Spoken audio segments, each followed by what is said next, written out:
memiliki masa lalu yang kelam. Malik ini orang yang ganteng, ya. Malik bin Dinar ini orang yang ganteng, orang yang cakep biasanya punya modal untuk sukses. Bukan berarti yang nggak cakep nggak sukses. Tapi kalau orang cakep punya modal awal buat sukses. Kalau dagangannya laku. Biasanya bisa jadi orang beli bukan dagangannya enak, tapi yang dagangnya modal awal. Biasanya begitu, ya. Di antara pelamar kerja yang banyak, yang cakep udah ditandai dulu. Nah, biasanya begitu, modal awal. Malik bin Dinar ganteng, gantengnya nggak tanggung, ya. Gantengnya beneran, ya. Bukan ngaku-ngaku, memang ganteng, ya. Maka Malik bin Dinar ini ketika di masa-masa mudanya suka berpoya-poya, ya. Suka berpoya-poya, biasa keluar malam. Suatu saat itu yang berkuasa adalah dinasti Muawiyah. Nah, tinggal di Damaskus nih. Malik bin Dinar tinggal di Damaskus. Kemudian dinasti Muawiyah ini membangun satu masjid yang besar.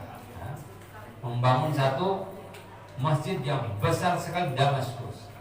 Sehingga Malik bin Dinar ini pengen juga. Karena zaman dulu pekerja masjid itu adalah pekerja istana. Pekerja masjid adalah pekerja istana. Entah dia pengen jadi pengurus, entah dia pengen jadi imam, pokoknya saya harus jadi pekerja masjid. Maka Malik bin Dinar gelar sajadahnya di salah satu pojokan masjid. Di salah satu pojokan masjid dia beribadah setiap hari. Pengen kepilih jadi pengurus, ya. Entah jadi imam, entah jadi pengen jadi ketua DKM. Waduh, luar biasa. Pengen jadi ketua DKM. Karena gaji ketua DKM saat itu sama dengan gaji gubernur BI. Wah, ngeri lah pokoknya kan. Ya kenapa? Pekerja istana, nipnya istana, nipnya. Ya. Maka dia gelar sejarah terus setiap hari selama setahun itu dia beribadah terus di masjid itu, pengen jadi pengurus, kan jadi pengurus masjid. Tapi ya, siangnya ibadah, awal-awal malam ibadah, tapi kalau sudah malam betulan dia keluar. Karena tadi Malik bin Dinar orang suka berpoya-poya, ya. Malam keluar, ya. Entah ke karaoke, entah dugem, entah yang lainnya, ya. Ntar balik lagi, ya, balik lagi, ibadah lagi, ya. Nanti waktu kosong malam keluar lagi, terus selama 1 tahun. Ada yang lirik juga enggak? Ada yang lirik enggak? Padahal dia ibadah terus, orang lain nggak tahu. Orang lain nggak tahu dia keluar malam. Canggih, hebat nih Malik bin Dinar. Selama setahun seperti itu, di satu malam ketika dia sedang memainkan gitarnya, ketika dia sedang memainkan alat musiknya, keluar satu suara dari salah satu senar gitarnya, ya. Suaranya bukan punya tank lagi, bukan. Ya Malik, kapan engkau taubat? Ya. Kapan kau taubat? Lagi senang-senang itu. Ya Allah. Kenapa? Ada kemunafikan dalam ibadahnya. Kapan kau taubat? Kapan kau ibadah untuk Allah? Nah, saat itu juga dia sadar, Masya Allah, ternyata selama setahun ini ada kemunafikan dalam ibadah saya. Saya beribadah ini untuk dunia. Ternyata saya ibadah ini untuk dunia. Sehingga dalam setahun itu makin payah. Maka di malam itu dia sadar, ya Allah, saat ini saya ingin ibadah hanya untuk, dan keluar. Pelajaran apa yang pertama? Kalau ada orang ikut kita ibadah belum karena Allah, biarkan saja. Nanti lama-lama Allah akan berikan keberkahan dari ibadah itu, merubah niat dia. Nah, yang kedua, ternyata ibadah yang bukan karena Allah ada bahayanya. Ada bahayanya. Maka Malik bin Dinar malam itu, ya Allah, malam hari ini saya mau ibadah semata-mata karena setahun kemarin ibadah saya penuh dengan kemunafikan. Dia sholat malam hari itu 2 rakaat saja, nggak panjang-panjang, 2 rakaat saja. Besoknya pun dia sudah nggak ke masjid lagi. Dia udah nggak ke masjid lagi, sudah. Dia tinggal karena ibadahnya bukan karena Allah. Tapi begitu paginya dia mau beribadah, orang berkumpul banyak. Masjid itu retak. Masjid itu retak. Sehingga orang berkumpul, siapa nih yang harus jadi ketua panitia ngerapihin masjid yang retak? Kata orang-orang, nggak ada lagi yang paling pantas kecuali Malik bin Dinar yang biasa ibadah. Hari ini nggak ada. Malik bin Dinar di situ. Sejadahnya kosong. Sejadahnya ternyata ini Malik bin Dinar dicari, dikejar sekitar 20 orang untuk jadi pengurus. Apa kata Malik bin Dinar? Ya Allah, saya ibadah setahun gak ada yang lihat. Saya ibadah selama setahun gak ada yang lihat, gak ada yang lirik. Tapi saya baru semalam ibadah karena ya Allah sampai dikejar-kejar orang kayak gitu. Suruh jadi pengurus, saya nggak mau. Walhasil dia sama sekali nggak mau. Kenapa? Udah nggak mau. Kemudian semenjak itu dia hidup dalam keadaan zuhud, dalam keadaan pas-pasan. Sampai tadi ada kisah dia mau dilemparin jemban kelot, enggak, sudah pisah dengan dunia. Terus kemudian kita mengingat suatu saat Malik masih tinggal di Damaskus. Ini ahli hadis. Malik bin Dinar ini ahli hadis. Banyak hadis yang diriwayatkan oleh Malik bin Dinar. Kemudian ketika dia tinggal di Damaskus dalam keadaan miskin, dalam keadaan susah, sudah meninggalkan gemerlapnya dunia.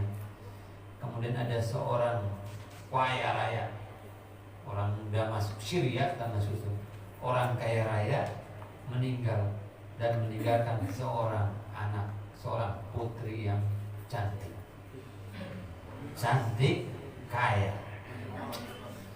Kalau cantik nggak kaya, muyangin, ya, perawatannya tinggi, duit nggak ada. Ini udah cantik, kaya. Istilah Kang Iwong tinggal tancap gas. Ya. Ini sudah cantik, kaya, masya Allah. Akhirnya si cantik kaya ini nggak mau ke yang lain, maunya sama Malik bin Dinar. Orang yang sudah miskin, cukup ini, yang tadinya ngejar-ngejar dunia nih, antiknya. Makanya sering saya bilang apa? Dunia itu kayak anak perawan, ya, dikejar lari, ditinggalin ngejar. Nah, gitu kan? Belaga-belaga marah kan? Katanya 2 hari dia meriang. Anak perawan gitu kelakuannya. Itulah dunia seperti itu. Ini santri cengar-cengir aja kayak anak dia. Kita udah berpengalaman. Ya, maunya hanya sama Malik bin Dinar sampai minta tolong sama Sabit Al-Bunani. Ya, sama ulama yang lain minta dinikahin sama Malik bin Dinar, enggak mau yang lain. Makanya kalau jadi ustaz tuh hati-hati. Hati-hati. Kalau ada yang puyeng repot, ya. Ya, Sabit ini ulama juga minta izin. Ya Malik bin Dinar, ini ada putri cantik, kaya, hanya ingin dengan Malik bin Dinar. Apa kata Malik bin Dinar? Maaf ya, saya ini sudah mentalak dunia. Saya sudah mentalak dunia, dan putri itu miliknya dunia. Maka saya enggak mau dikejar-kejar lagi. Dunia itu ketika kita taat ibadahnya, zikirnya, wiridnya, baca Qurannya, puasanya, semua untuk Allah, maka dunia akan mengejar orang tersebut, dan orang tersebut nggak mau karena dia sudah tidak membutuhkan dunia. Kita ini payah ngejar dunia, sampai-sampai agama pun kita pergunakan untuk cari dunia. Padahal dunia dan seisinya adalah milik Allah. Artinya begini, ada peluang kita bertemu dengan direktur, kita malah ngejar-ngejar satpam. Ya. Ada peluang kita mendapatkan senangnya owner, tapi kita ngejar-ngejar bawahan. Ya. Zikir, ngaji, ibadah kita itu untuk merayu, mendekati ownernya dunia. Ya, kalau kita baru ngejarnya dunia yang di bawah, kita baru beribadah rendahan, kita berupaya rendahan. Maka peruntukanlah ngaji kita, zikir kita, semuanya lillah. Karena semuanya tunduk pada aturan Allah Subhanahu wa ta'ala. Ini penting untuk kita benahi i'tiqad ibadah kita. Ya Allah, dekatkan kepada Nabi Muhammad SAW, ya Rasulullah, tunjukkan kepadaku satu amalan yang akan memasukkan aku ke surga, menjadikan aku ahli surga. Apa kata Nabi?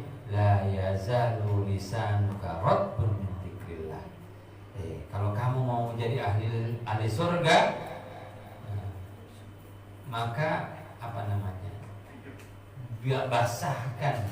basahi lisanmu dengan zikir kepada Allah Subhanahu wa ta'ala. Terlalu murah kalau zikir kita ini untuk dunia.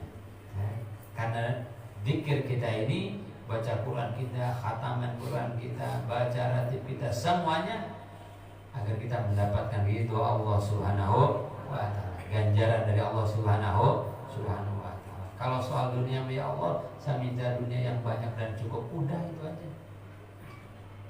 Kalau soal dunia mah kita cuma, ya Allah, dunia ini saya nggak perlu banget, tapi tolong cukupi ya Allah, gitu. Kalau bisa mah agak banyakan dikit ya Allah, ya, agak banyakan dikit, sehingga saya bisa bikin pondok, sehingga saya bisa haji umroh, bisa umroh, saya bisa bantu saudara kita yang kesulitan, fakir, miskin, itu aja ya Allah, nggak banyak.